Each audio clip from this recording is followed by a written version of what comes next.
6 of wands, okay. Starting of the week ही आप कोई विक्ट्री देखने वाले हो, कोई तो भी सक्सेस आपके पास आना चाह रही है और आ सकती है। आप काफी टाइम से अगर किसी पर्सन के कम्युनिकेशन का वेट कर रहे थे तो वो भी हो सकता है।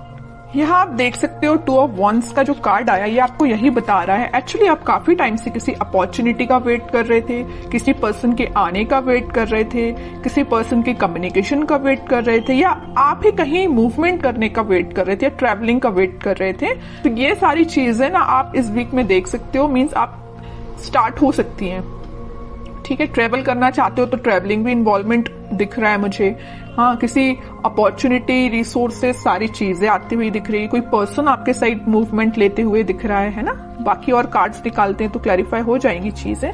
बाकी बहुत ही पॉजिटिव तरीके से स्टार्टिंग ऑफ द वीक हो रही है क्योंकि 6 ऑफ वॉन्ड्स पहले ही निकल के आ गया है।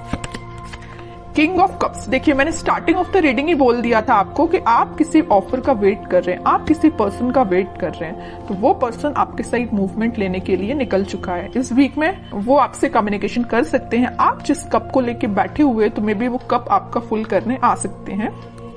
और बॉटम में एम्परर का कार्ड आया है, बहुत ही पॉजिटिव कार्ड आया है। मींस आप ना अब लोगों के पीछे भागना आपने छोड़ दिया। अभी तक आप लोगों के में भी पीछे या अपने पार्टनर के पीछे ही मींस भागते थे, लेकिन अब आपके पार्टनर आपके साइड आ रहे हैं क्योंकि आपने एक अथॉरिटेटिव पर्सन की तरह अपनी पर्सनैलिटी बना ली है। मीन्स आप ना अपनी मेंटालिटी इस टाइप की बना ली है कि जिसको आना है आपकी लाइफ में आए, जिसको जाना है जाए, यू डोंट केयर। अच्छी चीज है, इस एम्परर मोड में ही रहना है। आप बता दूं, वापस से किसी नेगेटिव सिचुएशन में नहीं जाना है। अगर पॉजिटिव शिफ्ट आप अपने अंदर लेके आए हो ना तो उसको मेंटेन करके रखिए, और नहीं लाए हो तो लेके आइए, एम्परर मोड में आइए आप। ये कार्ड आपको यही बताना चाह रहा है। ठीक है, बहुत रह लिया आपने नेगेटिव फेस में, बहुत आपने नेगेटिविटी से डील कर लिया। Now you have to move on. ठीक है, और कार्ड्स देखते हैं आपको क्या आ रहा है। 4 ऑफ सॉर्ड्स, मैंने जस्ट अब भी बोला ना कि आपने बहुत ज्यादा नेगेटिविटी से डील कर लिया, बहुत ज्यादा आपने ओवरथिंक कर लिया, लेकिन अब आपको एम्परर मोड में आना पड़ेगा। अब आपको इस पोजीशन में नहीं जाना है वापस। अगर आप इतना ओवरथिंक करेंगे ना तो 6 ऑफ वॉन्ड्स, विक्ट्री आपके साइड नहीं आएगी। वापस से आप इस थिंकिंग मोड में चले जाओगे, वेटिंग पीरियड में चले जाओगे। ऐसा नहीं करना है आपको, इस मोड से बाहर निकलिए। 2 of swords, 10 of swords, bottom में आया है queen of swords with 9 of cups. Okay, देखिए यहाँ तीनों के तीनों कार्ड मुझे डिफाइन कर रहे हैं आपकी सिचुएशन। मैं थोड़ी देर पहले ही आपसे बोला था ना कि मुझे नजर आ रहा है कि आप किस सिचुएशन से डील कर चुके हैं। आप बहुत ही ज्यादा नेगेटिविटी से डील कर चुके हैं, मे बी बहुत ही टॉक्सिक काइंड के पर्सन से आप डील कर चुके हैं। ये मे बी आपके पार्टनर भी हो सकते हैं। तो आप अपने माइंड में थोड़ी सी कंफ्यूजन क्रिएट हो गई है एक्चुअली कि अब आपको आगे बढ़ना चाहिए कि नहीं बढ़ना चाहिए, है ना। ओवरथिंक कर रहे हो बहुत ज्यादा। किसी पर्सन ने अगर आपको इस सिचुएशन में डाला है, इस नेगेटिव सिचुएशन में डाला है, तो तभी आपके माइंड में कंफ्यूजन आ रहा है कि क्या करना चाहिए आपको। लेकिन मैं बता ही चुकी हूँ, स्टार्टिंग ऑफ द रीडिंग ही बोला है, यहाँ पे आपके पार्टनर वापस से आपसे कनेक्ट होने के लिए आ रहे हैं। उन्होंने जरूर आपको 10 ऑफ सॉर्ड की सिचुएशन में डाला, आप जरूर आपने बहुत ओवरथिंक किया, लेकिन आपके पर्सन आपके पास वापस आना चाह रहे हैं। ठीक है, क्यों आना चाह रहे हैं? क्योंकि इनके माइंड में आ गई है क्लैरिटी। देख सकते हो यहाँ पे क्वीन ऑफ सॉर्ड के साथ इनके माइंड में आ गई क्लैरिटी, इनके थॉट्स में क्लैरिटी आ गई। ये अगर इनकी विश, इनकी डिजायर आप हो, अगर ये खुशियां किसी के साथ देख रहे हो तो आप हो। ठीक है, और अगर अभी तक इनके माइंड में क्लैरिटी नहीं आई थी तो इस वीक में क्लैरिटी आ सकती है, तभी वो आपके साइड कोई एक्शन लेने का सोच रहे हैं। क्लैरिटी के साथ दिख रहा है कि आपके पार्टनर के माइंड में जितना भी कंफ्यूजन था वो दूर होते हुए मुझे दिख रहा है। और करियर और जॉब के पर्पज से मैं बताऊं तो कोई तो भी अपॉर्चुनिटी आपके पास आ रही है। आप जिस सक्सेस का काफी टाइम से वेट कर रहे थे वो सक्सेस आप देख सकते हो, या किसी ऑफर का आप काफी टाइम से वेट कर रहे थे, किसी जॉब अपॉर्चुनिटी का, तो वो भी आप देख सकते हो। या किसी रिजल्ट का आप वेट कर रहे थे तो रिजल्ट आपको पॉजिटिव वे में ही दिखेगा। ठीक है, बस एक चीज का आप ध्यान रखिए, आपके माइंड में, अगर मैं स्टडी के बेसिस पे बात करूं या करियर या जॉब या बिजनेस रिलेटेड बात करूं, तो आपके माइंड में मुझे कंसंट्रेशन की थोड़ा सा प्रॉब्लम नजर आ रही है कि आप अपने माइंड को कंसंट्रेट नहीं कर पाते हैं। अगर आप पढ़ने भी बैठे हो ना, किसी काम पे फोकस करने बैठे हो, तो आपका फोकस ज्यादा से ज्यादा 10 to 20 मिनट्स ही रहता है। 10-20 मिनट्स तो मैंने ज्यादा ही बोल दिया, है ना। तो मीन्स आपका कंसंट्रेशन पार नहीं बढ़ पा रहा है, मे बी ये प्रॉब्लम आपके साथ हो सकती है। क्यों नहीं हो रहा है ऐसा?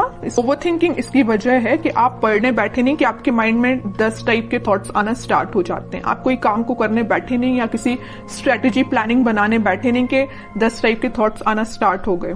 ये प्रॉब्लम आपके साथ मुझे दिख रही है, लेकिन मैं आपसे बोलूंगी कि आप इस प्रॉब्लम को दूर कर सकते हैं। थोड़ा सा मेडिटेट करिए, अपने माइंड को शांत रखिए जितना हो सके, ओवरथिंक करना बंद करिए। कोई भी थॉट आता है तो उसको तुरंत चेंज करिए। कि ओवरथिंक को कैसे दूर किया जा सकता है? ओवरथिंक को दूर करने के लिए तो सबसे पहले आप मेडिटेट कर सकते हैं, ठीक है। दूसरी चीज है कि अगर आपके माइंड में कोई नेगेटिव थॉट आया है तो आप उसको वापस से चेंज कर सकते हैं। मतलब किसी दूसरे थॉट को माइंड में लेके आइए कि अभी राइट नाउ आपकी प्रायोरिटी क्या है। कि आपके माइंड में जो नेगेटिव थॉट आया वो प्रायोरिटी है, या कोई पर्सन आपके माइंड में आया तो वो प्रायोरिटी है, कि आपके लिए जो अभी आप काम कर रहे हो वो प्रायोरिटी है। तो अपनी टू डू लिस्ट बनाइए, अपनी प्रायोरिटीज बनाइए लाइफ में, है ना। जब अपनी प्रायोरिटी आप बना लोगे तो आप उस पर काम करना शुरू करोगे, ठीक है। तो आपका कंसंट्रेशन पावर धीरे धीरे करके इंक्रीज होगा। ये मैं सिर्फ स्टडी के पर्पज से नहीं बोल रही हूँ। आप अगर किसी भी काम को करने को जा रहे हो या बिजनेस में भी आप कुछ कर रहे हो तो मीन्स आपके माइंड में क्लैरिटी होना चाहिए। ओवरथिंक नहीं करना है, क्लैरिटी लेके आना है। जितना ज्यादा आप क्लैरिटी लेके आओगे ना, उतना ज्यादा आप खुशियों के साथ आगे बढ़ोगे। ये 2 कार्ड्स ना आपकी सिचुएशन भी डिफाइन कर रहे हैं। अपने माइंड में क्लैरिटी लाइए, हैप्पीनेस के साथ आगे बढ़िए, ठीक है। अब कुछ हैंड रिटन मैसेज देख लेते हैं आपके लिए क्या निकल के आ रहा है इस वीक में। Transformation begins. मैं स्टार्टिंग ऑफ द रीडिंग ये बोल चुकी थी 6 ऑफ वॉन्ड्स के कार्ड के साथ देख के कि आपकी लाइफ में कोई तो भी पॉजिटिव रिजल्ट आ सकता है, कोई तो भी सक्सेस आ रही है, कोई तो भी पर्सन एंट्री लेने वाला है। तो वही कार्ड निकल के आया है, transformation begins. Okay, remember to forgive. सबसे मेन मैसेज है इस 10 ऑफ सॉर्ड कार्ड के साथ। मैंने आपसे बोला था अगर किसी पर्सन ने आपको इस नेगेटिव सिचुएशन में डाला है तो आप उसको फॉरगिव करिए। जितने जल्दी आप उसको फॉरगिव करेंगे ना, उतने जल्दी आप अपनी लाइफ में आगे बढ़ पाएंगे, है ना। किसी भी चीज को ना पकड़ के नहीं बैठना है, रिलीज करना है चीजें। Okay, new partner. ओके, यहाँ पे मैंने बोला था ना कोई पर्सन एंट्री लेने वाला भी है, तो ये आपको कोई न्यू पार्टनर भी हो सकता है, या आप जिससे कमिटेड है वो पर्सन भी हो सकता है, कोई भी हो सकता है। बट एक कार्ड यहाँ पे न्यू पार्टनर का आया, तो मैक्सिमम लोगों की लाइफ में कोई नया पर्सन भी एंट्री ले सकता है। Okay, honesty is essential. तो आपको ऑनेस्ट रहना है, ईमानदारी से अपना काम करना है। Shine like the stars. Okay, बड़ा ही पॉजिटिव कार्ड आया है। बस आप अपने एफर्ट्स प्रॉपर वे में लगाते जाइए, निगेटिविटी से दूर रहिए, ओवरथिंक करना बंद करिए, प्रॉपर स्ट्रेटेजीज प्लानिंग बनाइए। ये कार्ड फिर आप पे बिल्कुल रेजोनेट हो गई ये चीज। ओके।